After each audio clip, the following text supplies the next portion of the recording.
اعوذ باللہ من الشیطان الرجیم بسم اللہ الرحمن الرحیم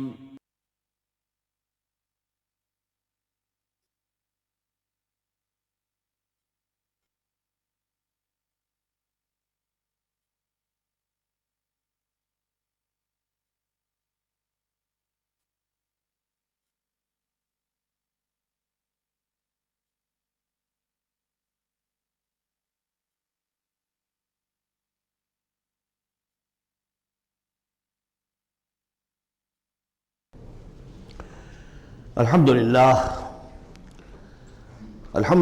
وکفی والصلاة والسلام علی عبادہ الذین اصطفیٰ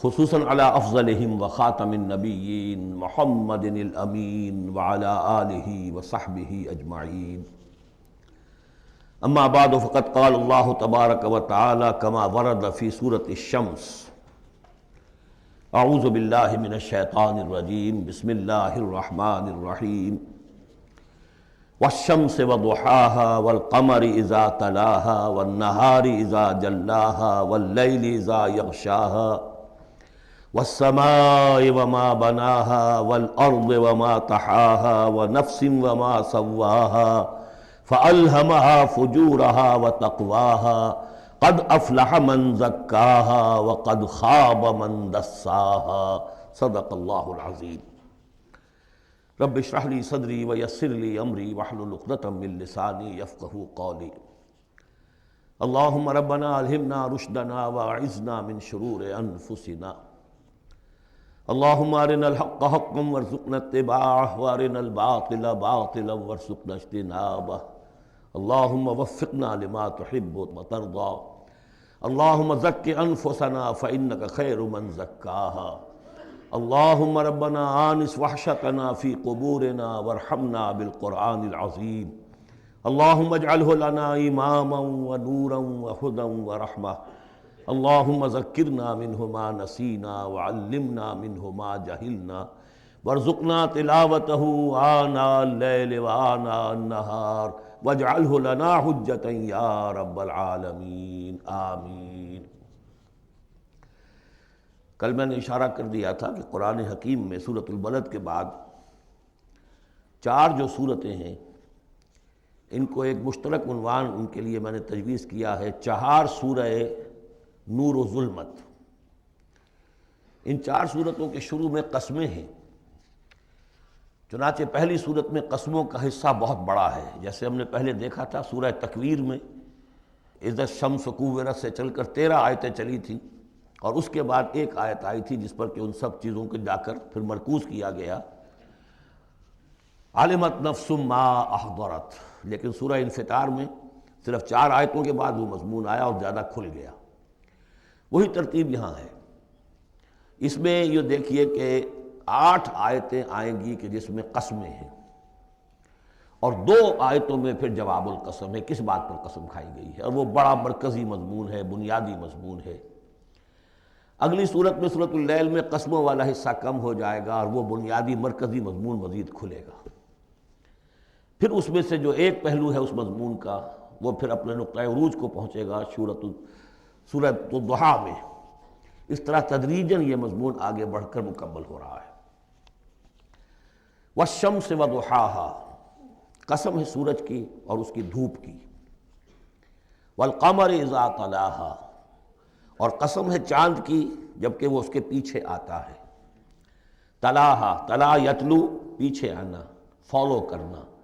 قرآن مجید کی تلاوت کا لفظ بھی اسی لیے، پڑھنے کے لیے تلاوت کیا ہے کہ آپ اس کے ٹیکسٹ کو فالو کر رہے ہوتے ہیں۔ بسا اوقات انگلی بھی ساتھ چلتی ہوتی ہے، جو زیادہ ماہر نہیں ہوتے ان کو دیکھا ہوگا کہ وہ کہیں ایسا نہ ہو کہ اس سطر کو چھوڑ کے اس پہ آ جائے، انگلی ساتھ چلاتے ہیں۔ اور اسی سے پھر یہ کہ اس کا اس قدر معنی پیدا ہو گئے کہ قرآن مجید پڑھنے کا جو حقیقی مقصد ہے اسے فالو کرنا ہے، اس پر عمل کرنا ہے، اس کا اتباع کرنا ہے۔ اس اعتبار سے بہترین لفظ جو ہے وہ اختیار کیا گیا، لیکن لغوی معنی اس کے کیا ہے؟ کسی کے پیچھے آنا۔ تو قسم ہے سورج کی اور اس کے دھوپ چڑھنے کی، اور قسم ہے چاند کی جبکہ اس کے پیچھے آتا ہے۔ والنہار اذا جلاھا، اور قسم ہے دن کی جبکہ وہ اس کو روشن کر دیتا ہے۔ اگرچہ شکل تو یہ ہے کہ سورج سے دن روشن ہوتا ہے، لیکن یہاں اس میں بہت لطیف نکتہ پیدا کیا ہے کہ دن ہوتا ہے تو ہمیں سورج نظر آتا ہے، تو گویا کہ دن نے سورج کو نمایاں کیا ہے، اس لیے کہ آگے اس کا ہم بدن آ رہا ہے وَاللَّيْلِ إِذَا يَغْشَاهَا، اور قسم ہے رات کی جب کہ وہ اس کو یعنی سورج کو ڈھانپ لیتی ہے۔ سورج کو رات نے ڈھانپ لیا، دن نے گویا کہ اس کو نمایاں کر دیا۔ وَالسَّمَاءِ وَمَا بَنَاهَا، اب دیکھیے جوڑے جوڑے آ رہے ہیں یہ سورج اور چاند، دن اور رات۔ وَالسَّمَاءِ وَمَا بَنَاهَا، اور قسم ہے آسمان کی اور جو اسے بنایا، تعمیر کیا۔ وَالْأَرْضِ وَمَا طَحَاهَا، اور قسم ہے زمین کی جب کہ اس کو پھیلا دیا، بچھا دیا، بچھونا بنا دیا۔ وَنَفْسٍ وَمَا سَوَّاهَا، اور قسم ہے نفس انسانی کی اور جو اس کو بنایا اور درست کیا، اس کو نک سک سے درست کیا، اس کا تسویہ کیا، اس کو سنوارا۔ فَأَلْهَمَهَا فُجُورَهَا وَتَقْوَاهَا، یہاں تک کہ اس کے اندر نیکی اور بدی کا علم الہامی طور پر رکھ دیا، الہام کر دیا اسے، اس کا فجور بھی اور اس کا تقوی بھی۔ اب یہاں قسم کھائی گئی قد افلح من زکاہا وقد خاب من دساہا، جس نے بھی اپنے نفس کو پاک کر لیا وہ کامیاب ہو گیا، اور جس نے اسے مٹی میں دفن کر دیا وہ ناکام ہو گیا۔ اصل مضمون یہ ہے مرکزی دو آیات کہ انسان کے پاس کوئی ایک امانت ہے، اس کا ایک نفس ہے جو اللہ نے اسے دیا ہے۔ اس نفس کو جس نے پاک کر لیا، سنوار لیا، بنا لیا، جس کے لیے ہم مختلف الفاظ استعمال کرتے رہے ہیں، تعمیر سیرت، تعمیر خودی، کریکٹر بلڈنگ، ایک انسان اپنی شخصیت کو بناتا ہے۔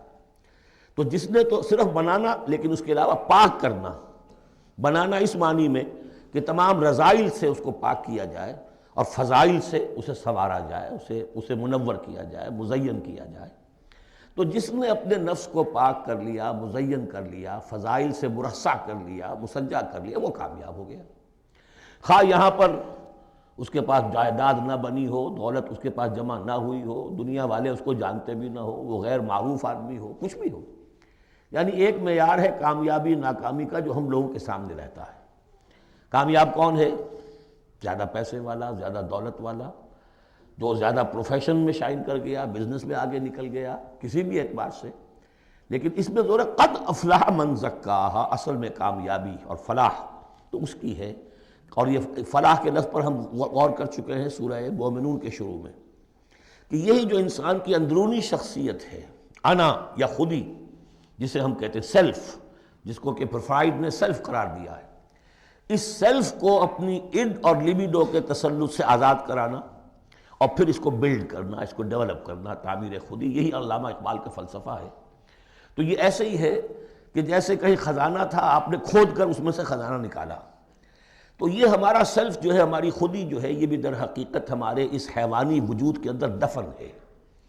اس حیوانی وجود کے اندر سے اس کو برآمد کرنا، جیسے کہ آم کی گٹھلی پھٹتی ہے تو اس میں سے دو پتے نکلتے ہیں تو اس سے آم کا درخت بننا شروع ہوتا ہے۔ اسی لیے وہ جو میں نے آپ کو اپنشد کا جملہ بھی سنایا تھا کہ man is in his ignorance identifies himself with the material sheaths which encompass his real self۔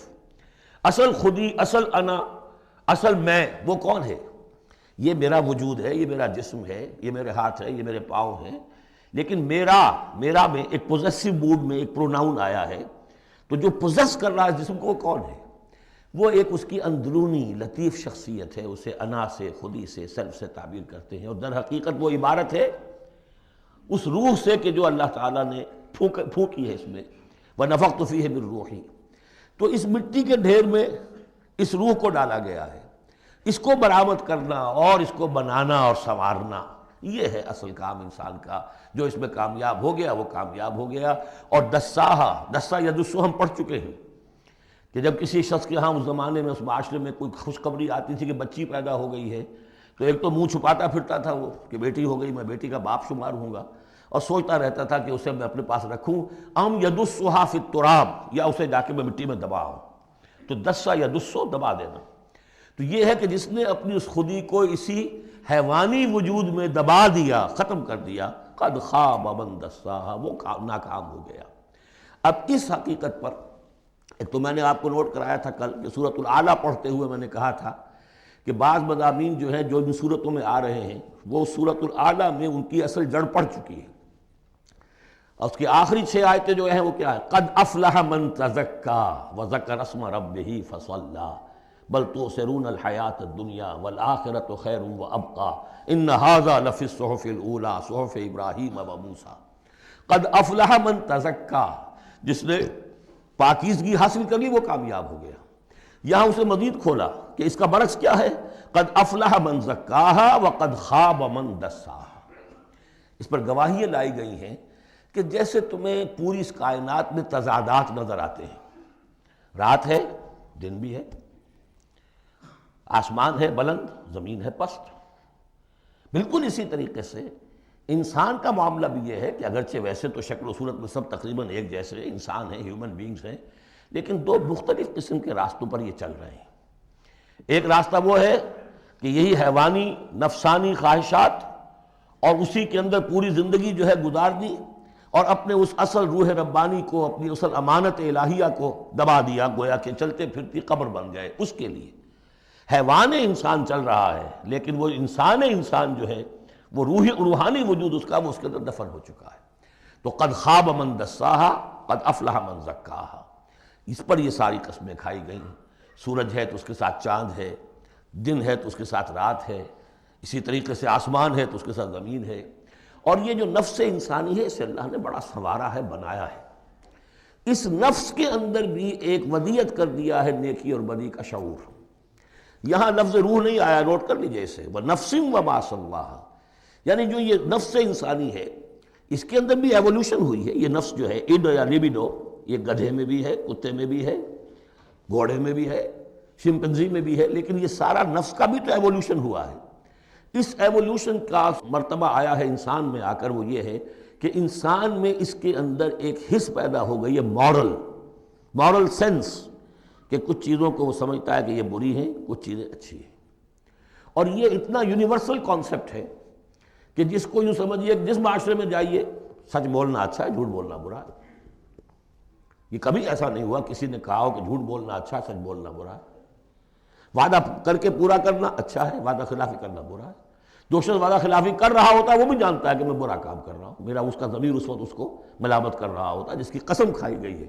لا اقسم بیوم القیامہ ولا اقسم بالنفس اللوامہ، یہ تمہارے اپنے اندر جو ہے مائی کانشنس از پنچنگ می، بھائی، کہ تمہارے اندر ایک اخلاقی حس ہے۔ یہ اخلاقی حس نفس انسانی میں ودیت شدہ ہے۔ روح میں جو کچھ ہے وہ تو اور بڑی شے ہے۔ روح انسانی میں تو معرفت خداوندی ہے اور محبت خداوندی ہے، دونوں چیزیں روح انسانی کے اندر موجود ہیں۔ ابھی یہاں سے نفس کی بات ہو رہی ہے۔ جیسے عالم خلق کے تمام جو مظاہر ہیں ان کو بیان کیا جا رہا ہے، سورج اور چاند عالم خلق کی چیزیں، عالم امر کی نہیں ہیں۔ رات اور دن عالم خلق کی چیزیں ہیں، آسمان اور زمین عالم خلق کی چیزیں ہیں۔ نفس بھی عالم خلق کی شے ہے، روح ہے عالم امر کی شے۔ تو نفس انسانی بھی نفس حیوانی سے ممتاز ہے بئی معنی کہ اس میں وہ ایک مورل سینس موجود ہے جس کی بنا پر اس کے اندر یہ شعور ہے، ودیت شدہ، الہام شدہ، الہمہا، الہام کر دیا اس میں کہ کچھ چیزوں کو وہ جانتا ہے یہ خیر ہیں اور کچھ کو جانتا ہے یہ شر ہے۔ اسی لیے قرآن مجید نے کثرت سے جو لفظ استعمال کیا ہے وہ معروف اور منکر۔ معروف وہ جو جانی پہچانی شے نفس انسانی جانتی ہے کہ یہ چیز اچھی ہے، منکر وہ جس سے کہ نفس انسانی اباہ کرتا ہے یہ کیا ہے، یہ نہیں ہونا چاہیے، یہ فطرت اس کے اندر موجود ہے سرشت کے اندر۔ اب مرحلہ صرف یہ ہے کہ جب یہ بنیادی بیج تو اللہ نے تمہارے نفس میں ڈال دیا، اب اسے پروان چڑھانا تمہارا کام ہے، اسے آگے بڑھاؤ، پروان چڑھاؤ عمل صالح سے۔ الیہ یصعد الکلم الطیب والعمل الصالح یرفعہ، اچھا کلام ہو، اچھی بات ہو، اس کے اندر اوپر اٹھنے کی، اللہ کی طرف بڑھنے کی صلاحیت تو ہے، لیکن عمل صالح اس کے ساتھ ہوگا تو وہ اوپر اٹھے گا۔ تو یہ جو بھی پوٹینشل ہے انسانی فطرت کا، تو قد افلح جس نے وہ محنت کی، مشقت کی، اس نے اپنی اس اصل انسانی شخصیت کو برآمد کیا، اس مٹی کے ڈھیر میں سے بنایا، اسے ایک بڑا درخت بنا دیا، تناور درخت بنا دیا جس میں وہ پھل لگے ہیں جو ہم سورہ تغابن میں پڑھ رہے ہیں، وہ کامیاب ہو گیا۔ اور جس نے اس کو دبائے رکھا وہ مٹی ہی کی زندگی میں، اور جو جسمانی وجود ہے اسی کے تقاضوں کو پورا کرنے میں لگا رہا، وہ غائب ہو گیا، ناصر۔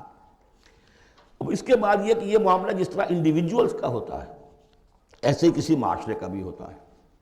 معاشرے میں بھی کچھ لوگ ہوتے ہیں کہ جو خیر کی طرف بلانے والے، کچھ ہوتے ہیں کہ جو بدی کی طرف بلانے والے، جس طریقے سے فرد کے اندر موجود ہے، اسی طریقے سے پھر اس کے اندر بھی اگر ایک قوم کا اجتماعی ضمیر جو ہے وہ زندہ رہے اور امر بالمعروف نہی عن المنکر کا فریضہ وہاں سر انجام دیا جاتا رہے تو معاشرے کی خیر ہوگی۔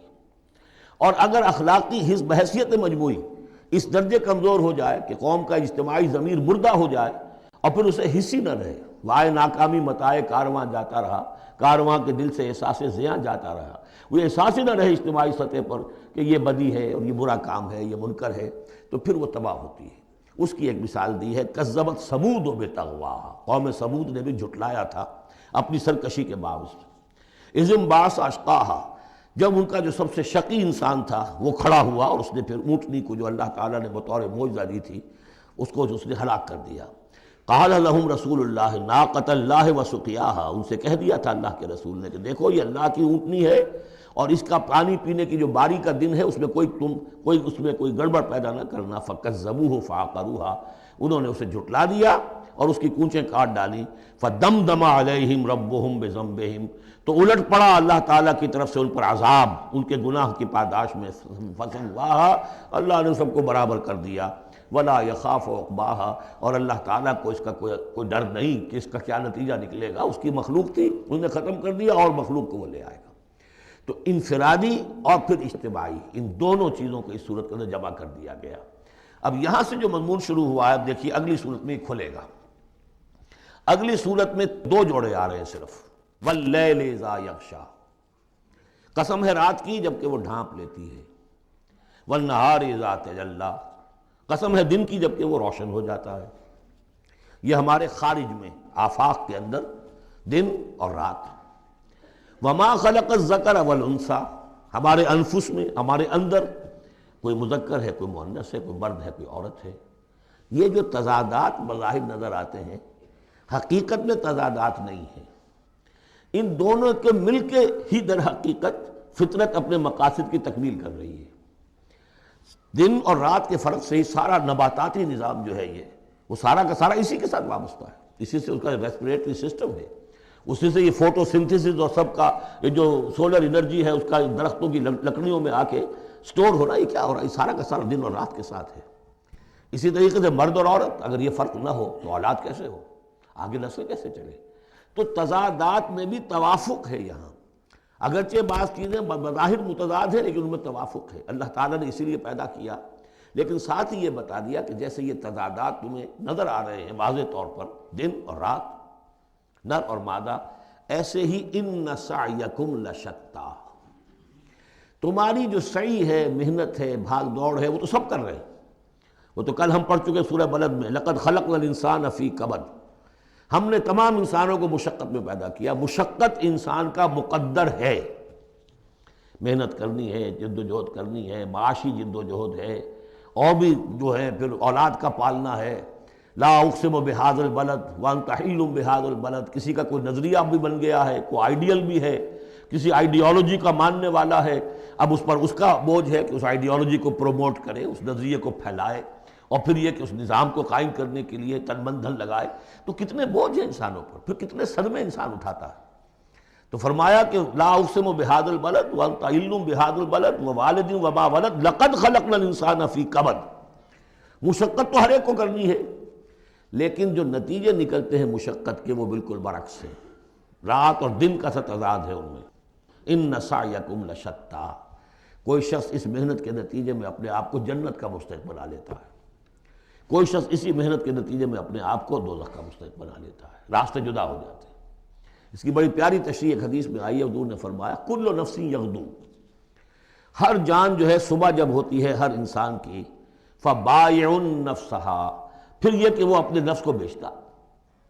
اب کوئی دفتر جا رہا ہے اپنی صلاحیت بیچ رہا ہے، کوئی بیچارہ وہ چونکہ اور کچھ نہیں سیکھ سکا تھا، اینٹیں ڈھو رہا ہے، تعمیر کا جہاں ہو رہی ہے، کوئی کسی چلا رہا ہے، کوئی ہل چلا رہا ہے، کسی کی مشقت، کوئی اپنی جسمانی جو قوت ہے وہ بیچ رہا ہے، کوئی اپنی ذہنی صلاحیت، اپنی ایکسپرٹیز، ڈاکٹر ہے اس نے بڑی مشکل سے فن حاصل کیا ہے، وہ بیٹھ کے فیس لے رہا ہے، لیکن بیچ رہا ہے اپنے آپ کو، اپنا وقت بیچ رہا ہے۔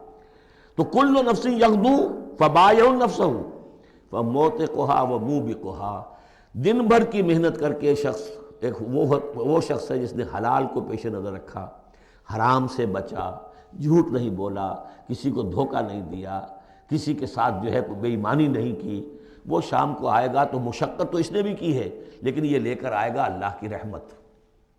دوسرا شخص مشقت اس نے بھی کی ہے، کہیں کم تول دیا تھا، کہیں کم ماپ دیا تھا، کہیں جھوٹ بول دیا تھا، کہیں کسی کی حق تلفی کی تھی، کہیں کسی کی عزت نفس پر حملہ کر دیا تھا، وہ مشقت بھی کر کے آئے گا اور شام کو جہنم کی گٹھڑی لے کر آئے گا اپنے کندھے پر۔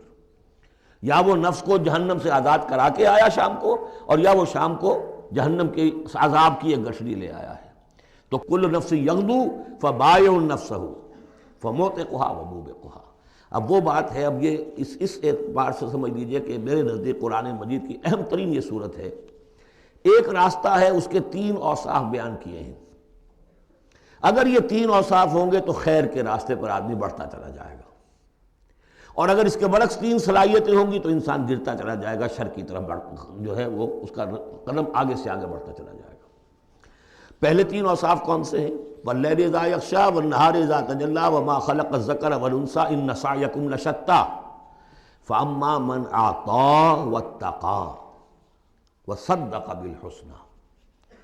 جس شخص میں عطا ہے، جود ہے، سخاوت ہے، کسی کو بھوکا دیکھے تو اگر 1 روٹی ہے تو اس کو بھی بانٹ کر کھا سکے، کسی کو تکلیف میں دیکھے تو اگر اس کے پاس کوئی ہے ایسی چیز جس سے کہ اس کی تکلیف وہ رفع کر سکتا ہو تو دریغ نہ کرے، یہ عطا ہے، جود، عطا، سخاوت۔ فَأَمَّا مَنْ أَعْطَىٰ، پہلی شرط یہ ہے، چونکہ ہم سورہ بلد میں بھی دیکھا ہے کہ وہ جو گھاٹی ہے جس سے گزرنا مشکل ہے، فَلَقْتَحَمَ الْعَقَبَةَ، وہ کون سی گھاٹی تھی؟ فَكُّ رَقَبَةٍ أَوْ إِطْعَامٌ فِي يَوْمٍ ذِي مَسْغَبَةٍ یتیماً ذا مقربۃ او مسکینا ذا متربہ ثم کان من الذین آمنوا وتواصوا بالصبر وتواصوا بالمرحمہ۔ اس گھاٹی کو عبور کر کے اگر اہل ایمان میں شامل ہوگا تو ابو بکر صدیق بنے گا، عمر فاروق بنے گا، عثمان غنی بنے گا، اور اس گھاٹی کو عبور کیے بغیر کسی وجہ سے اسلام لے آیا عبداللہ ابن ابی بن جائے گا۔ اگرچہ اس نے بھی کلمہ پڑھا ہے، اس نے بھی کہا ہے اشہد ان لا الہ الا اللہ واشہد ان محمد رسول اللہ، اور وہی کلمہ پڑھا ہے ابو بکر نے اور عمر نے اور عثمان نے اور علی رضی اللہ تعالیٰ عنہ۔ لیکن فرق کیا ہے؟ یہ زمین کچھ اور تھی جس میں بیج پڑا ہے، وہ زمین کچھ اور تھی جس میں بیج پڑا ہے، وہ زمین میں ہل چل چکا تھا۔ تو فرمایا کہ پہلی شے کیا ہے، اور یہ آیت ہم پڑھ چکے ہیں، 4 پارے کی پہلی آیت، لن تنالوا البر حتى تنفقوا مما تحبون، تم نیکی کے مقام تک رسائی حاصل نہیں کر سکتے جب تک کہ خرچ نہ کر سکو اللہ کے لیے اور اللہ کی مخلوق کے لیے، اور وہ چیز کہ جو تمہیں پسند ہو۔ یہ نہیں کہ جو اذکار رفتہ ہو گئی، بیکار ہو گئی، پرانی ہو گئی، دل سے اتر گئی، وہ دے دیا اور پھر سمجھا کہ ہم نے حاتم طائی کی قبر کو لات مار دی ہے، یہ نہیں۔ مما تحبون، نیکی کی گرد کو نہیں پہنچ سکتے، لن تنالوا البر حتى تنفقوا مما تحبون۔ تو پہلی شرط ہے اعطاء، دوسرا ہے واتقا۔ واتقا کیا ہے؟ وہی اخلاقی حس جو ہے وہ اگر بیدار ہے، نتیجہ کیا نکلے گا کہ وہ پھر نیکی کرنا چاہے گا، بدی سے بچے گا۔ وہی فَأَلْهَمَهَا فُجُورَهَا وَتَقْوَاهَا، اگر یہ حس مر نہیں گئی ہے، یہ دفن نہیں ہو گئی ہے، اس کے اوپر حوث جو ہے اس کا غلبہ نہیں ہو گیا ہے، کوئی اور غلط جو ہے انسان کا رجحان اس نے اسے دبا کر نہیں رکھ دیا ہے، تو تقا اس کے اندر ہوگا، میں کسی کا دل نہ دکھا دوں، میں کسی کا حق نہ مار لوں، اس کے اندر ایک احساس ذمہ داری جو ہے وہ موجود رہے گا۔ اور تیسری شرط وصدق بالحسنى، جو بھی اچھی بات اس کے سامنے رکھی جائے اور اس کا دل گواہی دے دے کہ ہاں بات ٹھیک ہے، فوراً قبول کرے، تصدیق کرے۔ اس وقت یہ نہ کرے کہ یہ میں اگر مان لوں گا تو فلاں چیز چھوڑنی پڑ جائے گی، یہ اگر مان لوں گا تو فلاں کام کرنا پڑ جائے گا، یہ اگر مان لوں گا تو فلاں شخص ناراض ہو جائے گا، یہ اگر مان لوں گا تو مجھے یہ نقصان ہو جائے گا۔ اگر یہ سوچ کر رک گیا تو فیل ہو جائے گا۔ بلکہ یہ کہ جب دل نے گواہی دے دی کہ ہاں ٹھیک ہے، حق ہے، صحیح ہے، فوراً کہو دیکھیے جی آپ کی یہ بات، یعنی اس کو سمجھیے پریکٹیکلی، اگر آپ کسی بحثی میں بھی مبتلا ہو گئے کسی کے ساتھ، اور پھر یہ ہے کہ آپ نے کسی وقت محسوس بھی کر لیا کہ پلڑا اس کا بھاری ہے، بات اس کی صحیح ہے، لیکن ایک یہ کہ اڑے ہوئے، اب کیسے مان لوں میں کہ میں ہار گیا۔ ایک یہ کہ شخص کہے ٹھیک ہے صاحب آپ کی یہ بات مجھے بالکل دل کو لگی ہے، ٹھیک ہے، ابھی اور غور کریں گے، سوچیں گے، چلیں گے آگے اور اس مسئلے پر، لیکن یہ بات آپ کی ٹھیک ہے۔ اس سے انسان کے اندر جو ہے پھر وہ ہم آہنگی پیدا ہوتی ہے، بات آگے بڑھتی ہے۔ لیکن یہاں سمجھ لیجیے کہ بنیادی طور پر یہ تین اوصاف ہیں. فاما من آتا، بخل نہ ہو، اتقا اور اس کے اندر یہ اخلاقی حس بیدار ہو. نمبر 3، جو اچھی بات سامنے آئے اس کی تصدیق کر دے. فَسَنُيَسِّرُهُ لِلْيُسْرَىٰ، تو ہوتے ہوتے ہم آسانی سے، اب یہ لفظ بھی آ چکا تھا سورہ علق میں، وَنُيَسِّرُكَ لِلْيُسْرَىٰ، میں نے کہا تھا اس لفظ کو یہاں نوٹ کر لیجئے اور یہیں سے یہ بات آگے کھلے گی. فَسَنُيَسِّرُهُ لِلْيُسْرَىٰ، جس شخص میں یہ تین اوصاف ہوں گے ہم انہیں رفتہ رفتہ رفتہ رفتہ سب سے اونچی اور سب سے اچھی جو آسانی والی شاید منزل ہے جنت، وہاں پہنچا دیں گے. اب اس کے برعکس دیکھیے ترتیب. وَأَمَّا مَن بَخِلَ، اعطاء کے مقابلے میں بخل آ گیا. وَاسْتَغْنَىٰ، بے پرواہ ہے، اسے پرواہ ہی نہیں. دریا کو اپنی موج کی طغیانیوں سے کام، کشتی کسی کی پار ہو یا درمیان رہے، ہمیں سے کیا غرض ہے؟ وہ تو اپنی اس میں دھن میں لگے جا رہے ہیں. کسی کا دل مسل دیا، کسی کے جذبات کے اوپر جو ہے ٹھیس پہنچا دی، کسی کو کچھ کر دیا، کسی کا مال ہڑپ کر لیا، کسی کو اور کسی طرح سے اس کی عزت کے اوپر جو ہے کوئی حملہ کر دیا، چلے جا رہے. استغنا، انہیں یہ احساس ہی نہیں ہے کہ کوئی نیکی اور بری کا معاملہ بھی ہے اور مجھے سیدھے راستے پر چلنا ہے، برائی کے راستے پر نہیں. وَكَذَّبَ بِالْحُسْنَىٰ، اچھی بات پیش کی جائے جھٹلا دے. دل گواہی دے چکا ہے کہ بات اچھی ہے لیکن پھر جھٹلا دے، کسی تعصب کی وجہ سے، کسی ضد کی وجہ سے، تکبر کی وجہ سے، ہٹ دھرمی کی وجہ سے. فَسَنُيَسِّرُهُ لِلْعُسْرَىٰ، تو ایسے شخص کو ہم آہستہ آہستہ تدریجاً سب سے بڑی مشکل یعنی جہنم میں پہنچا دیں گے. تو یہ گویا کہ اب دو راستے، اِنَّ سَعْيَكُمْ لَشَتَّىٰ، تمہاری جد و جہد جو ہے زندگانی کی، ان کے یہ دو رخ ہے. اگر تو یہ ہے اما من اعطا واتقا وصدق بالحسنى، اگر یہ تینوں چیزیں بتمام و کمال موجود ہوں تو وہ شخص صدیق بنے گا، ابو بکر صدیق بنے گا رضی اللہ تعالی عنہ، ان کے نقش قدم پر چلنے والا ہوگا. اور اگر ان تینوں میں کوئی چیز کمی ہے تو کہیں بیچ میں لٹک جائے گا، اور تینوں ہی نہیں ہے تو معلوم ہوا کہ وہ بدترین خلائق ہوگا پھر، جس کا کہ سب سے بڑا کردار جو قرآن مجید میں آتا ہے وہ ابو لہب ہے. ابو جہل جو ہے وہ بدترین نہیں تھا، اچھی طرح سمجھ لیجئے. وہ تو جب آج ہم پڑھیں گے، جب سورہ علق آئے گی تب اس کے کردار کا نقشہ سامنے آئے گا. اس کی شخصیت بڑی اونچی شخصیت تھی بعض اعتبارات سے. میں سنا چکا ہوں، نے صاف مانا تھا کہ محمد جھوٹ نہیں کہہ رہے، جو کچھ کہہ رہے ہیں صحیح کہہ رہے ہیں، لیکن میں نہیں مان سکتا. اس کا مطلب ہے ہمیشہ کے لیے ہم بنو امیہ جو ان کے غلام ہو جائیں گے، بنو ہاشم کے. یہ میرے لیے قبول نہیں. صاف تو کہا نا کم سے کم، give the devil his due. اسی طریقے سے جس باطل دین کا وہ علمبردار تھا اس کے لیے اس نے اپنی گردن کٹوائی ہے، قربانی دی ہے اس نے. ابو لہب نے 2 مرسنریز بھیج دیے، تم چلے جاؤ، میں تمہیں پیسے دے دوں گا، تم جاؤ، تم لڑاؤ میری جگہ پر. اس لیے کہ اس میں وہ بات نہیں تھی، اس میں مردانگی تھی. کوئی وجہ تھی کہ حضور نے 2 شخصوں کو برابر تولا ہے، عمر ابن الخطاب اور عمر ابن ہشام میں سے اللہ کسی ایک کو میری جھولی میں ڈال دے. کوئی وجہ تھی نا، آخر دونوں کو کیسے کیا ہے؟ اگر کہیں وہ بھی ایمان لایا ہوتا تو عمر ابن الخطاب کی طرح کا مسلمان ہوتا، پھر وہ اس طرح کا ڈھیلا مسلمان نہ ہوتا، وہ عبداللہ ابن ابی والا مسلمان نہ ہوتا. تو یہ شخصیتوں کا معاملہ ہوتا ہے. تو جس میں تینوں اوصاف نہیں ہے وہ گیا بدترین خلائق، جس میں کچھ ہے وہ پھر کچھ دیر لگا کے آ جائے گا، کچھ وقت لگے گا اسے. لیکن یہ 3 اوصاف ہی ہیں تعمیر سیرت کے اس اعتبار سے کہ جو فیصلہ کن ہیں. فَأَمَّا مَنْ أَعْطَىٰ وَاتَّقَىٰ وَصَدَّقَ بِالْحُسْنَىٰ فَسَنُيَسِّرُهُ لِلْيُسْرَىٰ وَأَمَّا مَنْ بَخِلَ وَاسْتَغْنَىٰ وَكَذَّبَ بِالْحُسْنَىٰ، بالکل اپوزٹ چیزیں. فَسَنُيَسِّرُهُ لِلْعُسْرَىٰ وَمَا يُغْنِي عَنْهُ مَالُهُ إِذَا تَرَدَّىٰ، اور اس نے جو مال جمع کیا ہوگا اپنے لیے وہ قطعاً کام نہیں آئے گا جب اسے گرایا جائے گا، گڑھے میں جب گرے گا جہنم کے. إِنَّ عَلَيْنَا لَلْهُدَىٰ، دیکھو انسانوں ہمارے ذمے ہے صرف ہدایت پہنچا دینا. یہ اب اللہ تعالیٰ اپنے ذمے لے رہے ہیں، یہ ہمارے ذمے ہے کہ تمہیں راستہ دکھا دیں، سجھا دیں. یہ سجھا دینا ہمارے ذمے ہے. اس کے لیے ہم نے تمہیں جبلی ہدایت بھی دی ہے، اس کے لیے ہم نے تمہارے اندر اخلاقی حس بھی رکھ دی ہے، اس کے لیے ہم نے اپنی روح تم میں پھونکی ہے، اس میں ہماری معرفت اور محبت موجود ہے. اور پھر ان تمام چیزوں کی تکمیل کے لیے ہم نے نبی بھیج دیے، رسول بھیج دیا، کتابیں نازل کر دی. ہم نے اپنا ہدایت کا جو فرض تھا وہ ادا کر دیا. ان علینا للہدیٰ وَإِنَّ لَنَا لَلْآخِرَةَ وَالْأُولَىٰ، پھر ہمارے ہی لیے ہے اختیار آخرت کا بھی اور اولا کا بھی، دنیا کا بھی. پھر فیصلہ ہم کریں گے کہ کون اب اس قابل ہو گیا ہے کہ دنیا کو ان کے بوجھ سے پاک کر دیا جائے، زمین کو ان کے بوجھ سے آزاد کر دیا جائے، پوری قوموں کو ملیہ بیٹ کر دیا جائے. فیصلہ کرتے ہیں۔ وہ پڑھ چکے پچھلی صورت میں، فَدَمْدَمَ عَلَيْهِمْ رَبُّهُمْ بِذَنبِهِمْ فَسَوَّاهَا، ایسے ہے کہ جیسے کسی باغ میں سے کوڑا کرکٹ جمع کیا جائے اور پھر اسے آگ دکھا دی جائے، اس لیے کہ اس باغ کے لیے بدنما داغ ہے۔ اب تو یہ کہ وہ انسان جو ہے کہ جو پھر اس حد تک ہدایت کے واضح ہو جانے کے بعد کہ نبی آ گیا، کتاب آ گئی اور اس نے ماڈل پیش کر دیا اپنی زندگی کے اندر، پھر بھی نہیں مانا، تو پھر یہ جو بھی فیصلہ ہے وہ ہم کرتے ہیں۔ فَأَنذَرْتُكُمْ نَارًا تَلَظَّىٰ، دیکھو میں نے تمہیں خبردار کر دیا اس آگ سے جو بھڑک رہی ہے اور وہ منتظر ہے۔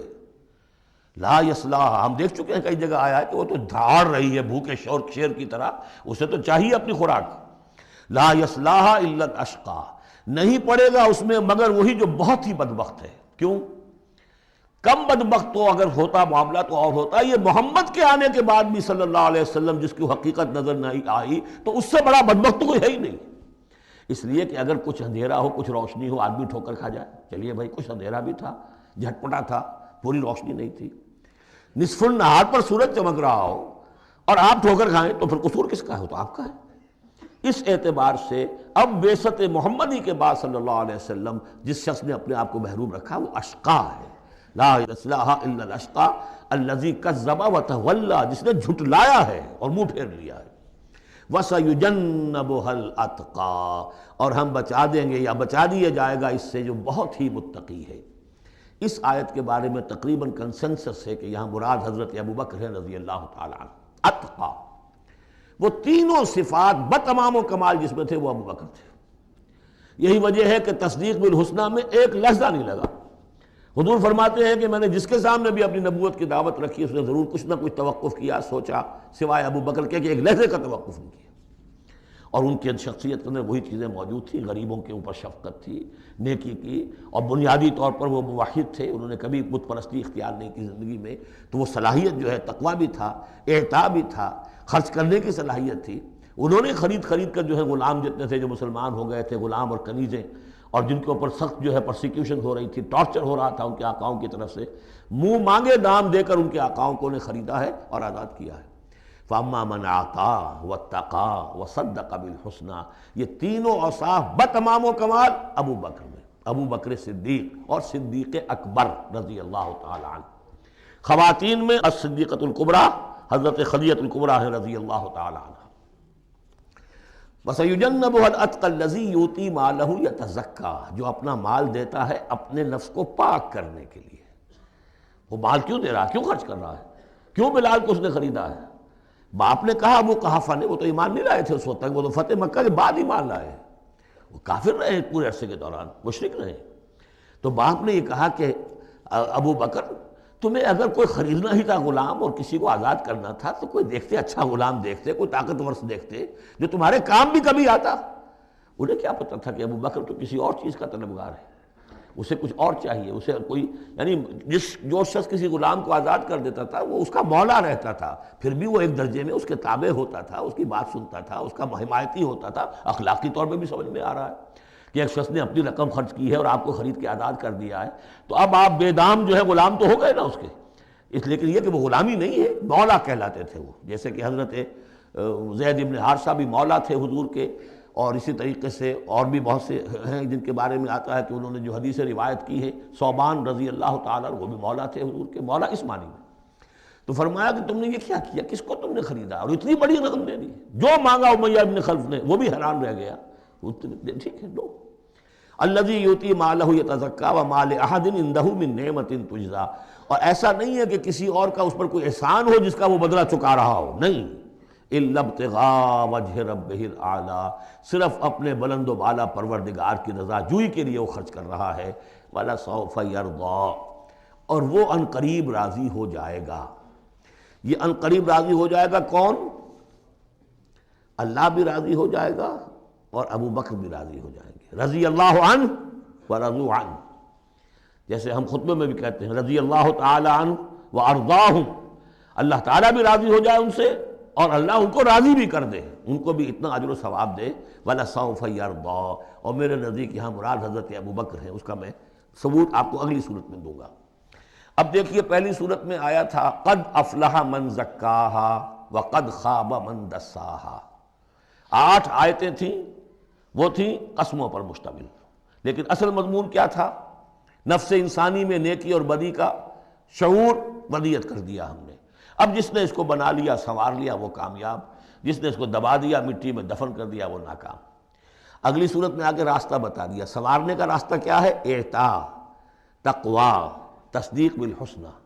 ان عادتوں کو کلٹیویٹ کرو اپنے اندر، تو یہ راستہ جو ہے تمہارا جائے گا صدیقیت کی طرف اور اللہ تعالیٰ کی رضا کی طرف۔ اس کے برعکس اور صاف بخل، استغنا، پرواہ نہیں، کیا خیر کیا شر، کوئی پرواہ نہیں، اپنی خواہشات کو پورا کرنا ہے، اپنی اشتہا جو ہے اس کو پوچھ کے شہوت کو پورا کرنا ہے، حرام سے حلال سے، اس سے کوئی بحث نہیں۔ اور یہ کہ بات سچی آئی، اچھی آئی اور دل نے گواہی دے دی، پھر بھی اس کو رد کر دیا، تو وہ دوسری منزل پہ نکل جاؤ گے۔ اب یہ جو پہلی منزل تھی اس کا نقطہ عروج کون ہے؟ ایک تو ابو بکر آ گئے اس میں، اور ان سے بلندتر رتبہ کس کا ہے؟ محمد الرسول اللہ صلی اللہ علیہ وسلم، معراج انسانیت۔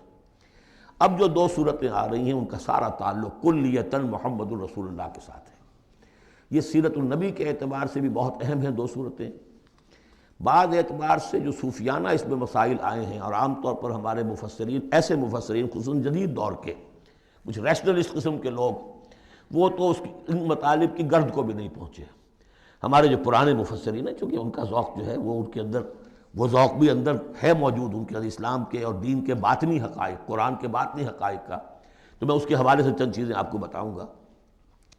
سورۃ الضحیٰ کا اس کا جو شان نزول ہے وہ یہ ہے کہ کچھ دنوں کے لیے، ایک تو بالکل شروع میں جو رک گئی تھی فترت وحی، اس کے علاوہ پھر ایک موقع آیا ہے کہ کچھ عرصے کے لیے بہت دن گزر گئے، حضرت جبرائیل نہیں آئے، اور آپ کے اوپر ایک شدید قسم کی جو ہے وہ پریشانی طاری ہو گئی۔ کچھ لوگوں نے بھی طعنہ دینا شروع کر دیا، کچھ عرصے سے محمد تم نے کوئی نئی وحی نہیں سنائی، کیا ہوا تمہارا شیطان کیا چلا گیا بس؟ اب کوئی ایسا بھی بتایا گیا کہ ایک دفعہ کئی متواتر کئی راتوں تک آپ رات کو اٹھے نہیں، تو کہا وہ تمہارا شیطان تمہیں چھوڑ گیا ہے۔ کوئی ساتھ کے رہنے والی عورت جو تھی کہ رات میں نے سنی نہیں تمہاری کوئی پڑھنے کی جو تم پڑھا کرتے تھے، شاید شیطان تمہیں چھوڑ گیا ہے۔ خود آپ کو جس قدر ایک اشتیاق رہتا تھا کہ وہی آئے اور آپ کی وہ روح کو جو ہے مزید اور غذا اور تر و تازگی جو ہے وہ مسلسل ملتی رہے، اس کی وجہ سے یہاں تک آتا ہے کہ حضور فرماتے ہیں کہ اس درجے میں رنج اور غم میں تھا کہ میں سوچتا تھا کہ میں پہاڑ کے اوپر چڑھ کر اپنے آپ کو گرا دوں۔ بربنائے طب بشری، اس درجے حضور کے اوپر جو ہے یہ شاخ گزر رہا تھا کہ وہی کیسے بند ہو گئی۔ اور اس میں یہ بھی تھا کہ اللہ ناراض تو نہیں ہو گیا، کیا مجھ سے کوئی خطا تو ایسی نہیں ہو گئی؟ یہ سبب کیا ہوا ہے؟ یہ ہے وہ کیفیت کہ جس کے اندر یہ آیتیں نازل ہو رہی ہیں۔ اور اب آپ اس کو سمجھ لیجئے کہ اس کا نفسیاتی اور انسان کی باطنی کیفیات کے ساتھ کیا تعلق ہے۔ انسان پر دو طرح کی کیفیات طاری ہوتی رہتی ہیں، جیسے میں نے پہلے ایک دفعہ آپ کو بتایا صدیق اور شہید کے درمیان جو فرق ہے بنیادی، کہ کچھ بنیادی طور پر لوگ ایکسٹروورٹس ہوتے ہیں، کچھ بنیادی طور پر انٹروورٹس ہوتے ہیں۔ ایکسٹروورٹس کھیل کود بھاگ دوڑ، لوگوں سے ملنا جلنا، گفتگو ہے، اسے دھکا دے دیا، اس سے مذاق کر لیا، اسی میں وہ خوش رہتے ہیں، بڑے مگن رہتے ہیں، تنہائی انہیں کاٹ کھانے کو دوڑتی ہے۔ اور ایک انٹروورٹس ہوتے ہیں کہ وہ مجلس وغیرہ کو نہیں ہوتے، اپنے تنہائی میں کہیں بیٹھے ہیں، غور و فکر کر رہے ہیں، سوچ بچار کر رہے ہیں، انہیں وہ مجلس سے زیادہ اپنا گوشہ تنہائی جو ہے وہ زیادہ عزیز ہوتا ہے۔ تو یہ دو مزاج اللہ نے بنائے ہیں۔ اسی طرح ہر انسان کے اوپر آلٹرنیٹلی کچھ کیفیات آتی ہیں، جس کو ہم کہتے ہیں میرا موڈ آف ہے، ایک طرح کا قبض سا ہو جاتا ہے طبیعت میں بندش سی ہوتی ہے، کسی وقت اسی شخص کے اندر پھر انشراح سا ہو جاتا ہے، پھر ہنسنے بولنے کو جی چاہتا ہے، گفتگو کرنے کو جی چاہتا ہے۔ تو یہ کیفیت جب انسان کی روحانی زندگی سے متعلق ہو جائے تو اس کو پھر صوفیہ نے نام دیا قبض اور بسط۔ کبھی طبیعت میں انشراح ہے، انبساط ہے، طبیعت جو ہے وہ آمادہ ہے، ہر چیز میں روشنی کا پہلو آدمی دیکھ رہا ہے، ہر چیز کے اندر آپ کو معلوم ہے ایک تاریک رخ بھی ہوتا ہے کسی معاملے کا اور روشن رخ بھی ہوتا ہے، اس وقت انسان روشن رخ کو دیکھتا ہے۔ اور ایک وقت میں آتا ہے کہ طبیعت میں بندش سی لگ گئی ہے، جیسے اندر کوئی پکڑ لیا کسی نے، اب طبیعت جو ہے وہ بھی اپنے اندر وہ انقباض محسوس کر رہی ہے، اور پھر آدمی پیسیمسٹک ہو جاتا ہے، نا امید سا ہوتا ہے، پھر اسے ہر معاملے کا تاریک پہلو زیادہ نظر آنے لگتا ہے۔ تو یہ قبض اور بسط کی کیفیات ہیں۔ جب کبھی قبض کی کیفیت ہو، قاضی ثناء اللہ پانی پتی رحمۃ اللہ علیہ نے تفسیر مظہری میں لکھا ہے کہ قبض کی کیفیت میں اس صورت کا پڑھنا تریاق ہے۔ جس طرح حضور صلی اللہ علیہ وسلم کے لیے گویا کہ اس وقت جو وحی کا بند ہو جانا تھا وہ گویا کہ ایک طرح کے انقباض اور قبض کی کیفیت پیدا ہوئی تھی، اس میں اب اللہ تعالیٰ فرما رہے ہیں والضحیٰ، قسم ہے دن کے دھوپ چڑھنے کے وقت کی، واللیل اذا سجا، اور قسم ہے رات کی جبکہ وہ چھا جائے یا ساکن ہو جائے، سجا کے دونوں معنی ہے سکون۔ اب دیکھیے ان دونوں کو کیوں لائے؟ اس لیے کہ صبح ہے، حرکت ہے، برکت ہے، چلنا ہے، دوڑنا ہے، ہر شخص جا رہا ہے، ادھر جا رہا ہے، ادھر جا رہا ہے۔ رات کو سکون ہو گیا، تاریکی چھا گئی اور شور ہنگامہ ختم ہو گیا، لیکن یہ رات اور دن دونوں ضروری ہیں انسان کے لیے۔ یہاں کا نظام چلانے کے لیے اگر رات ہی رات ہوتی تب بھی یہ دنیا نہ چلتی، اور دن ہی دن ہوتا تب بھی نہ چلتا، تو رات بھی ضروری ہے۔ اسی طریقے سے نفس انسانی کے لیے کبھی کبھی قبض کا وقفہ بھی ضروری ہے۔ آپ اسے یہ نہ سمجھیں کہ اللہ تعالیٰ ناراض ہو گیا، یہ بھی ہماری تربیت کا ایک یوں سمجھیے کہ ایک جز ہے۔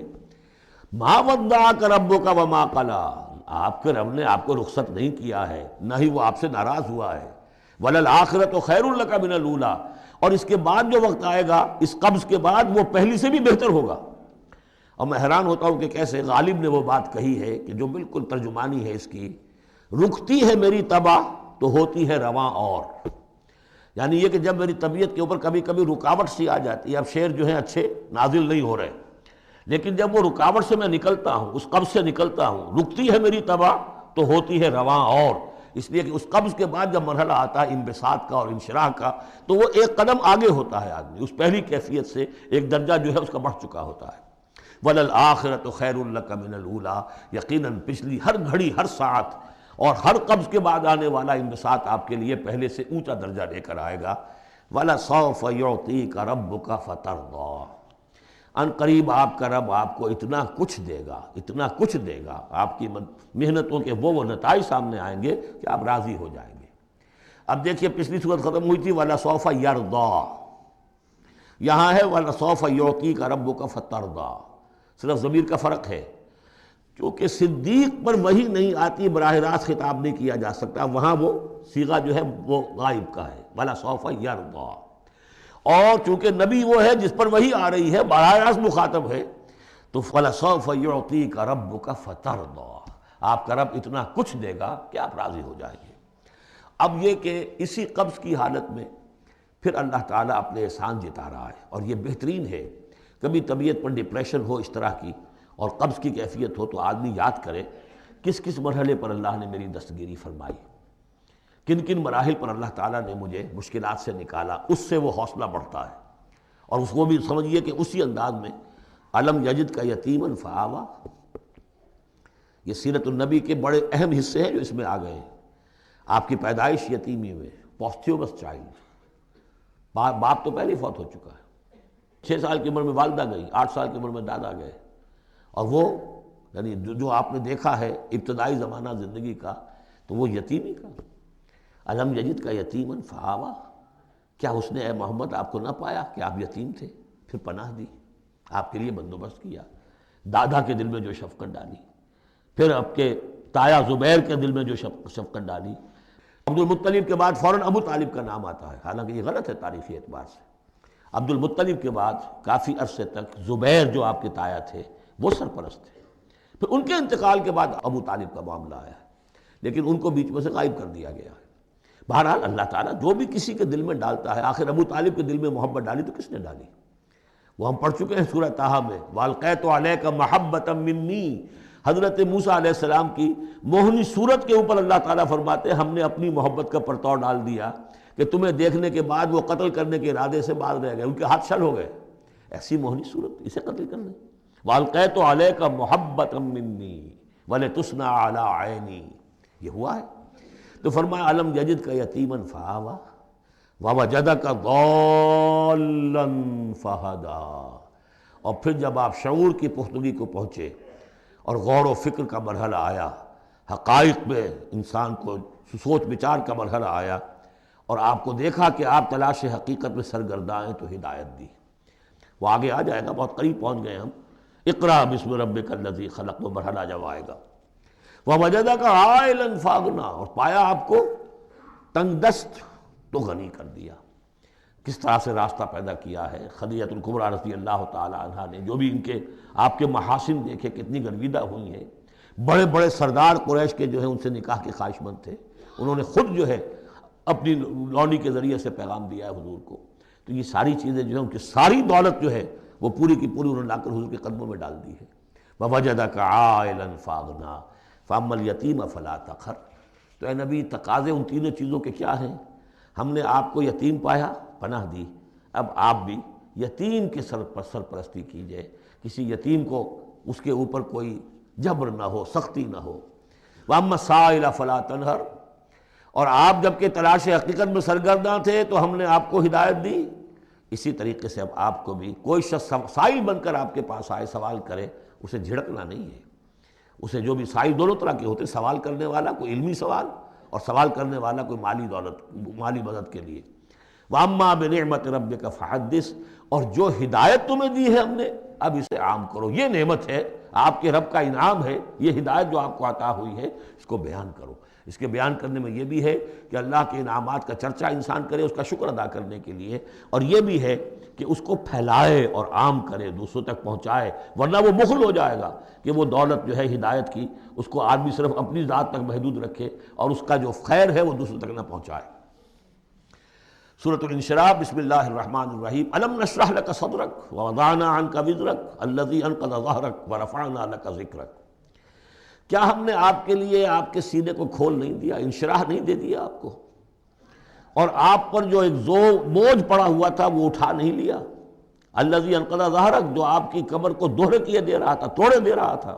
ورفعنا لک ذکرک، اور ہم نے آپ کے ذکر کو بلند کر دیا۔ فإن مع العسر یسرا ان مع العسر یسرا، تو یقیناً مشکل کے ساتھ ہی آسانی ہے، یقیناً مشکل کے ساتھ ہی آسانی ہے۔ فإذا فرغت فانصب وإلى ربك فارغب، تو جب آپ فارغ ہو جائیں تو پھر یہ کہ خوب کمر کس لیجئے، محنت کیجئے اور اپنے رب کی طرف راغب ہو جائیے۔ یہ مشکلات القرآن میں سے ہے۔ عام طور پر سمجھتے ہیں لوگ کہ جو مشقتیں تھیں دعوت و تبلیغ میں، اور جو آپ کے اوپر جو لوگ فکرے چست کر رہے تھے اس کی وجہ سے آپ کو یہ رنج ہو رہا تھا، تو یہاں اصل میں یہ بات نہیں ہے، وہ بھی ہے اپنی جگہ پر، حقیقت میں بات کون سی ہے؟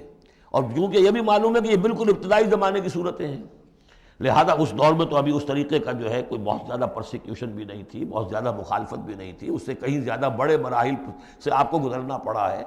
3 سال کی جو بھی شیب بنی ہاشم کی قید ہے وہ بعد کی بات ہے، جو یوم طائف آ رہا ہے وہ اس کے بہت بعد کی بات ہے، یوم اور بہت بعد میں آ رہا ہے۔ یہ اصل میں کیا ہے، جس شخص کو اللہ تعالیٰ نبوت دیتا ہے اس کی سب سے زیادہ جو خواہش ہوتی ہے وہ اللہ کے ساتھ لو لگا کر بیٹھا رہے، اور رسالت کا فریضہ ایسا ہے کہ جاؤ خلق خدا کو ہدایت کا راستہ دکھاؤ۔ اب کہاں وہ کیفیت، دن ڈھونڈتا ہے پھر وہی فرصت کے رات دن بیٹھے رہے تصور جانا کیے ہوئے، کہاں اللہ کی طرف رخ کر کے اللہ کا بندہ کھڑا ہے رات کے وقت، کیا اس کی کیفیت ہے، اس کے قلب کی، اس کی روح کی کیا انشراح ہے، کیا انبساط ہے، کن بلندیوں پر اس وقت وہ ہے، کس روحانی وسعتوں کے اندر جو ہے وہ اس وقت پیراکی کر رہا ہے، اور کب جا رہے کسی نے کہہ دیا پاگل ہے، کسی نے کہہ دیا کہ یہ تو مجنون ہے، دیکھو ذرا یہ شخص ہے جو کہتا ہے آپ کے معبودوں کو کہ یہ غلط ہے۔ اب اس کا ایک تقدر ہو رہا ہے دل کے اوپر، کہاں وہ کیفیت۔ علامہ اقبال نے اسے لکھا ہے، 4th لیکچر ہے ان کا جو خطبات میں سے، شیخ عبد القدوس گنگوہی رحمۃ اللہ علیہ کا قول دیا ہے۔ وہ کہیں کسی کیفیت میں بیٹھے ہوئے تھے اسی طرح مراقبے میں، اچانک اقامت کی آواز آ گئی، اب جماعت کھڑی ہو رہی ہے، تو وہ آ رہا کھڑا ہونا ہے، وہ تو نماز میں تو جانا ہے، تو کہا کیا، جھنجھلا کر کہا، حضوری سے نکال کر دربانی میں کھڑا کر دیا۔ اس وقت جس مراقبے کی کیفیت میں میں تھا وہ تو حضوری کی کیفیت مجھے حاصل تھی، اب میں دربانی میں آ گیا ہوں یہاں پر۔ نماز تو آپ پڑھیں گے تو امام کے پیچھے پڑھیں گے، اس نے کہا اللہ اکبر تو کرنا ہی ہے رکوع، چاہے ابھی آپ کے دل چاہ رہا ہے اور قرآن پڑھا جائے تو کیسے ہوگا، تو اس کا حکم ماننا آپ نے۔ آپ چاہ رہے ہیں سجدے میں پڑے رہے ابھی سر نہ اٹھائیں، لیکن وہ تو کہے گا اللہ اکبر، تو سر آپ نے اٹھانا ہی ہے۔ تو وہ ایک اور نظام ہے، وہ نظام باجماعت ہے، اس سے ایک جماعت کی تشکیل جو ہے وہ مطلوب ہے، اور ایک ہے انسان کا اپنا روحانی طرف ہو، اس کے کچھ اور تقاضے ہوتے ہیں۔ تو جیسے حضرت موسیٰ سے کہا گیا ہر دفعہ آپ نے دیکھا اذهب الى فرعون انه طغى، اور وہ اگر وہیں پر رہتے ڈیرا لگا دیتے، ہر وقت گفتگو ہو رہی ہے، مخاطبہ مکالمہ مل رہا ہے، تو جو لذت اس میں تھی، اس کے اندر جو ہے وہ جو مشقت ہے وہ یہ تھی۔ رفتہ رفتہ پھر آپ کا مزاج اس کا خوگر ہوا ہے، اور پھر یہ کہ جب اللہ تعالیٰ نے اس میں بہت سے لوگوں کو بھی شامل کر دیا، پھر وہ جو تسکین پیدا ہوئی کہ ایک شخص وہ ہوتا ہے جو اکیلا، اس کو مولانا روم نے بڑی خوبصورتی سے بارش کا ایک بتایا ہے مثال، کہ بارش میں ایک مرحلہ ہوتا ہے کہ سمندر سے بخارات اوپر جا رہے ہیں، نہایت صاف شفاف، اس میں تو کوئی قدورت نہیں ہوتی، وہ تو ڈسٹلڈ واٹر جا رہا ہے، وہ اوپر گیا، پھر وہ گیا، اس نے بارش کی شکل اختیار کی، جب بارش بن کر وہ گرا ہے تو اس نے اب فضا کو بھی دھو دیا، تو فضا کی قدورت اپنے اندر لی نا، فضا کو صاف کر کے وہ آیا نیچے، زمین کا بھی گند صاف کرتا ہے، صاف کر کے اور وہ گند لے کے دریا میں شامل ہوا، اور پھر گیا اور سمندر میں جا کر گند اس نے وہاں چھوڑا، پھر وہ پاک ہو کر صاف ہو کر بڑی ہی یعنی لطیف شکل میں پھر یہ ہو رہی ہے، یہ ہے ایک سیر الی اللہ، اللہ کی طرف بڑھا جا رہا ہے، رات کو اللہ کا بندہ کھڑا ہے اور اللہ سے مناجات ہو رہی ہے، یہ وہ ہے بخارات کا اوپر اٹھنا، نہایت پاکیزہ لطیف کیفیت۔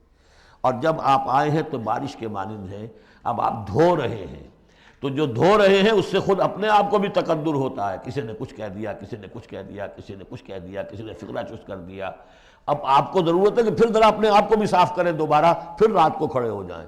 سیر الی اللہ، سیر فی اللہ، سیر عن اللہ الی اللہ، یہ جو ہے جو تبلیغ کا اور فریضہ رسالت ہے، یہ بھی سیر الی اللہ ہے نتیجے کے اعتبار سے، لیکن اس وقت عن اللہ ہے، اللہ کی طرف تو پشت ہو گئی۔ اب دیکھیے جب آپ نماز میں کھڑے ہیں تو رخ کدھر ہے؟ اللہ کی طرف، جا رہے ہیں تبلیغ کے لیے تو اللہ کی طرف تو پشت ہو گئی، اب تو آپ جا رہے ہیں تو خلق کی طرف آپ کا رخ ہے، اللہ کی طرف تو پشت ہے۔ اس حوالے سے وہ عروج ہے، یہ نزول ہے، اور یہ نزول جو ہے یہ بڑا شاق گزرتا ہے کسی ایسے شخص پر جسے عروج کی لذت حاصل ہو گئی ہو۔ یہ ہے وہ سختی، الم نشرح لک صدرک ووضعنا عنک وزرک الذی انقض ظہرک ورفعنا لک ذکرک فإن مع العسر یسرا ان مع العسر یسرا فإذا فرغت فانصب۔ اے نبی وہ وقت آ جائے گا، آپ اپنے اس فرض منصبی سے جب فارغ ہو جائیں گے، جب اللہ کا دین غالب آ جائے گا، پھر آپ یکسو ہو کر وہ جو آخر میں آیا اذا جاء نصر اللہ والفتح ورأیت الناس يدخلون فی دین اللہ افواجا فسبح بحمد ربک واستغفر انہ کان توابا، پھر آپ ہمہ وقت اسی کام میں لگ جائیے۔ اور اسی لیے حضور نے اس وقت آخری فیصلہ کیا، اللہم فی الرفیق الاعلی، بس اب میں فارغ ہوا اور اب میں مزید تاخیر نہیں چاہتا۔ حالانکہ نبیوں کو یہ آپشن ملتا ہے، اگر آپ ابھی چاہیں تو اور رہ سکتے ہیں دنیا میں، یہ آپشن ملا ہے۔ چنانچہ حضور نے اپنے مرض وفات میں جو خبر دی آ کر، جب آپ نے نماز پڑھائی ہے، بیماری میں ذرا سی کمی ہوئی تھی، باہر آپ آئے ہیں، حضرت ابوبکر نماز پڑھا رہے تھے، حضرت ابوبکر کے پاس جا کر آپ جو ہے بیٹھ گئے، اب حضرت ابوبکر جو ہے وہ اقتداء کر رہے ہیں حضور کی، اور پوری جماعت کر رہی ہے اقتداء حضرت ابوبکر کی۔ یہ نماز ہے، آخری باجماعت نماز۔ اس میں حضور نے فرمایا اللہ نے اپنے بندے کو ایک آپشن دی ہے، ایک اختیار دیا ہے، وہ چاہے تو، اب جو ایگزیکٹ الفاظ یاد نہیں ہے، نتیجہ اس کا یہی ہے کہ چاہے تو ابھی دنیا میں اور رہیں، تو بندے نے اللہ کو قبول کر لیا ہے۔ حضرت ابوبکر رو پڑے، اور لوگ حیران ہوئے، رو کیوں رہے یہ میں تو کوئی بات ایسی ہے نہیں، ان کی سمجھ میں آ گیا تھا کہ آپ نے اپنے انتقال کی خبر کر ہمیں دے دی۔ تو یہ فیصلہ اللہم فی الرفیق الاعلی، یہ جو شاخ گزر رہا تھا نا، یہ جو دنیا کے اندر معاملہ دعوت و تبلیغ، یہ اس روحانی جو ربط ہوتا ہے اللہ کے ساتھ، اس کے اعتبار سے اس میں رکھنا پڑتا ہے، کہاں وہ کیفیت، کہاں یہ کیفیت۔ اور اس کی وجہ سے جلدی آپ نے فرمائی، میں سمجھتا ہوں کہ اگر ابھی جو لوگ، یہ اتنا عظیم انقلاب برپا ہوا تھا عرب میں، اور یہ رأیت الناس يدخلون فی دین اللہ افواجا، ان کی ابھی بڑی تربیت کی ضرورت تھی۔ یہ تربیت کے مراحل ابھی ان کے پورے نہیں ہوئے تھے، یہ تو صرف مکے اور مدینے کے لوگ تھے جو آپ کی تربیت سے اس طریقے سے بہرہ اندوز ہوئے اور ان مستفید ہوئے۔ یہ جو پورا عرب جو ہے ایمان لے آیا، اور ان کو تو آپ کی تربیت کا ابھی وقت نہیں ملا۔ بہرحال جب یہ کام ہو چکے گا اے محمد، تو بس پھر آپ ہمہ وقت اللہ کی طرف متوجہ ہو جائیے۔ سورۃ التین، بسم اللہ الرحمن الرحیم۔ یہ سورت بھی نفسیاتی فلسفیاتی اعتبار سے بہت اونچی ہے، اور وہ کیا ہے سمجھ لیجئے۔ جب کبھی اللہ کا بندہ کوئی جس کی اخلاقی حس بیدار ہو، بات وہیں سے چل رہی ہے، اخلاقی حص الہمہا فجورہا و تقواہا۔ وہ اگر کسی بگڑے ہوئے معاشرے میں بیٹھ کے دیکھتا ہے کہ ہر جگہ پر خود غرضی ہے، ظلم ہے، ہر جگہ پر ہم دیکھ رہے ہیں جھوٹ ہے، دھوکہ ہے، فریب ہے، زیادہ بیان کرنے کی ضرورت ہی نہیں، خود ہمارا جو معاشرہ ہے اس کی بہت بڑی مثال موجود ہے، شاید بڑی ہی نمائندہ جو مثال ہے دنیا کے اندر اس چیز کی، اس پہ کوئی غور کر رہا ہے تو غور کر کے بالآخر بسا اوقات انسان اس درجے پر پہنچتا ہے کہ انسان ہے ہی بہت حقیر اور بہت گندی مخلوق، اس میں خیر ہے ہی نہیں، خیر کا کوئی پہلو نہیں۔ اور یہ میں آپ سے عرض کر دوں، آج کے سارے جو ماہرین نفسیات ہیں ان سب کا حاصل یہی ہے کہ انسان میں کوئی اعلیٰ شے ہے ہی نہیں، یا پیٹ ہے، یا اس کی شہوت ہے، یا حب تفوق ہے، یا اینیمل انسٹنکٹس ہے، کسی خیر کا مجھے کسی بھی جو بھی ہو آپ کا سائیکالوجسٹ کو بتا دیجئے کہ وہ کسی خیر کا بھی آپ کے اندر کوئی سراغ لگا کر بتا سکے۔ یہ جو ایک آتی ہے انسان کے اوپر مایوسی، حساس انسان پر، اس میں یہ صورت نازل ہوئی ہے کہ انسان شر ہی شر نہیں ہے، گند کی پوٹ ہی نہیں ہے، اس میں بڑی بلندی کا پہلو بھی ہے۔ والتین والزیتون، گواہ ہے انجیر اور گواہ ہے زیتون، وطور سینین اور گواہ ہے وہ پہاڑ طور سینا، وہذا البلد الامین اور گواہ ہے یہ شہر امین، امن والا شہر۔ لقد خلقنا الانسان فی احسن تقویم، ہم نے تو انسان کو بہت بلند حساب پر، بہت عمدہ تخلیق پر بنایا تھا۔ اب قسموں کا اس کے ساتھ ربط کیا ہے؟ تین، انجیر، یہ اس علاقے میں کثرت سے ہوتی تھی، اور کہتے ہیں کہ اس پہاڑ کا نام بھی جبل تین تھا، جہاں حضرت نوح علیہ السلام نے دعوت و تبلیغ کی 9.5 برس تک، 950 برس تک۔ زیتون اس پہاڑی کا نام ہے، اور وہاں زیتون کے درخت تھے جہاں حضرت مسیح علیہ السلام نے سرمن آف دا ماؤنٹ، مشہور پہاڑی کا آواز، اسی پر آپ کے زیادہ تبلیغی مباحث ہوئے ہیں۔ طور سینین تو واضح ہے، حضرت موسیٰ علیہ السلام کو جہاں ہم کلامی حاصل ہوئی۔ ھذا البلد الامین، اور یہ امن والا شہر جس میں محمد الرسول اللہ دعوت و تبلیغ کے فریضہ سر انجام دے رہے ہیں۔ ان شخصیتوں کو اصل میں ان مقامات سے مراد یہ شخصیتیں ہیں۔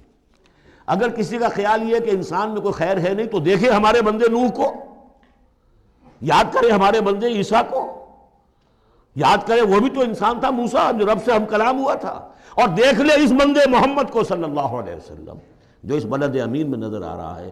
کیا تمہیں ثبوت نہیں مل جائے گا کہ انسان میں تو بڑی عظمت رکھی تھی ہم نے؟ یہ دوسری بات ہے، آپ اپنے آپ کو حیوان ہی سمجھ لیں، حیوان بنا لیں۔